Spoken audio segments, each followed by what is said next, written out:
I am Nizika, studying in St. Roch's Degree College of Law, currently representing Law Junction as the campus ambassador. Today, I have got the opportunity to give you all information about the Vodafone income tax case. Introduction of the case: on January 20th, 2012, the Supreme Court of India issued a landmark judgment in the much awaited Vodafone case. In February 2007, in Hong Kong based Hutchinson Telecommunication International, that is HTIL, sold 100% of its holding in the CGP investment based on the Cayman Island to Vodafone International Holding BV, based in the Netherlands, for consideration of $11.2 billion. Vodafone Netherlands is a company controlled by Vodafone PLC, a UK-based company. CGP was incorporated in Jan 1998 in the Cayman Island by Hutchinson Group. Facts of the case are like that. In Feb 2007, Vodafone acquired a single share of CGP from HTIL. CGP, which was never then a subsidiary of HTIL, effectively held 67% shares of the economic value of Vodafone SR Limited, though various mutant and Indian company. The Indian Income Tax Authority contended that the transfer of a single share in CGP to Vodafone resulted in the transfer of HTIL's interest in Vodafone SR Limited to Vodafone. The authority was alleged that in addition to the transfer of the share, other rights and entitlement were transferred on an instant part of the transaction. The authority therefore initiated proceeding against Vodafone for a failure to deduct tax under Section 195 of the Income Tax Act 1961, seeking to recover $2.1 billion from Vodafone as alleged withholding the tax liability. Next, in September 2007, the Income Tax Department issued a show cause notice to Vodafone under Section 201 of the Act, seeking to treat Vodafone as an SEC in default for not deducting tax at source in terms of Section 195 of the Act. In October 2007, Vodafone filed a writ petition before the Bombay High Court challenging the jurisdiction of the department to issue the notice. Then, in December 2008, the High Court held that the transaction was prima facie liable to tax in India.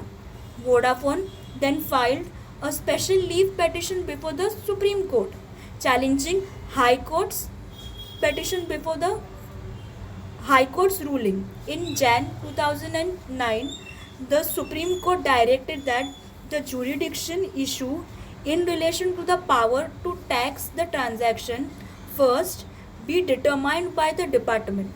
The court also mentioned that Vodafone was entitled, if necessary, to challenge the department's order before the High Court. In May 2010, the department passed an order under Section 201 of the Act claiming jurisdiction to tax the transaction and treating the transaction as a chargeable to tax in India. Vodafone is treated as an SEC in default. In June 2010, Vodafone then filed a writ petition before the High Court challenging the department's order. In September 2010, High Court ruled that Section 9 of the Act wide enough to cover the transaction. Next, income is chargeable to tax in India. And last but not the least, the department had jurisdiction under the Act to pass an order in relation to the transaction.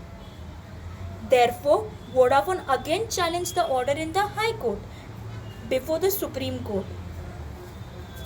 Though a special leave petition, the hearing began on August 3rd, 2011 and concluded on October 19, 2011 after 28 days of argument. The decision held was the Supreme Court's judgment clarifies the law based on the provisions contained in the Act. Whilst delivering its judgment, the court recognized that it is important to provide certainty with regards to the interpretation of law and the maintenance of the robust judicial system so that investors can determine the tax position of investment in India. If the government wishes to prosper a limitation of benefits or look through provision, this should be a policy decision introduced either under the extant law or the tax treaty. Highlights of the cases are the judgment highlights that number 1, the Hutchinson transaction was valid structure transaction and the Indian authority had no jurisdiction to tax such an offshore transaction. Second, the government should include its policy in law and tax treaty.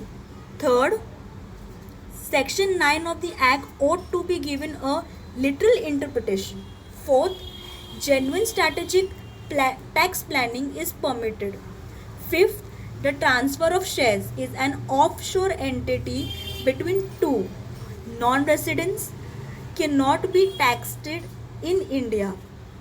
The Supreme Court has delivered a landmark judgment and has strongly reinforced the prima facie of the rule of law in India.